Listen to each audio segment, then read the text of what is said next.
అందరి ప్రాణాలు యమధర్మరాజు తీస్తాడు. అలాంటి యమధర్మరాజు ప్రాణాలు ఒకసారి ఆ మహాశివుడు తీశాడని మీకు తెలుసా? అవును, ఒక భక్తుడి కోసం యమధర్మరాజుని ఆ మహాశివుడు నిజంగానే చంపాడు. ఆ భక్తుడు మరెవరో కాదు, మార్కండేయుడు. ఆ మార్కండేయుడి పూర్తి కథ ఈ వీడియోలో తెలుసుకుందాం. ప్రతి ఒక్క శివ భక్తుడు ఈ వీడియోని చివరి వరకు చూడండి. మీకు ఆ మహాశివుడి ఆశీస్సులు తప్పకుండా ఉంటాయి. పూర్వకాలంలో మృగంధ అనే మహర్షి ఇంకా అతని భార్య మృదవతి ఆశ్రమంలో జీవించేవారు. వాళ్ళకి పెళ్ళై ఎన్నో సంవత్సరాలు గడిచిపోయినా గాని సంతానం కలగకపోవడంతో అప్పుడు మృగంధ శివుడి కటాక్షం కోసం కఠోరమైన తపస్సు చేస్తాడు.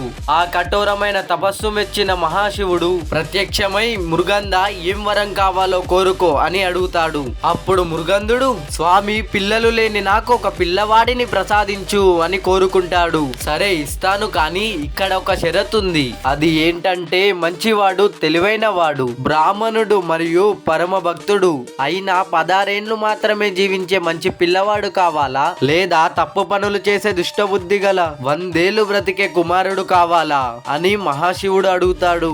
అప్పుడు మృగంధుడు, స్వామి, అల్పాయుషుడైనా సరే మంచి పిల్లవాడే కావాలని కోరుకుంటాడు. మహాశివుడు చిరునవ్వు నవ్వి, సరే మృగంధ, నువ్వు అనుకున్నట్టే జరుగుతుంది అని అంటాడు. కొంతకాలం తర్వాత వాళ్ళకి అందమైన పిల్లవాడు పుడతాడు. ఆ పిల్లవాడిని శివలింగం ముందు పెట్టి మార్కండేయ అని నామకరణం చేస్తాడు. మార్కండేయుడు కూడా శివుడి మీద ఎంతో ప్రేమను పెంచుకుంటాడు. ఎప్పుడు చూసినా శివుడి సూత్రాలనే పలుకుతూ ఎప్పుడు శివలింగానికి పూజ చేస్తూనే ఉంటాడు. మార్కండేయుడు ఎంత మంచివాడు అంటే ఎంతమంది భిక్షగాలు వచ్చినా వారికి లేదనకుండా ఇంట్లో ఉన్న ధాన్యాన్నంతా దానం చేసేవాడు. ఆ తరువాత ఏం జరిగిందో పార్ట్ 2లో తెలుసుకుందాం.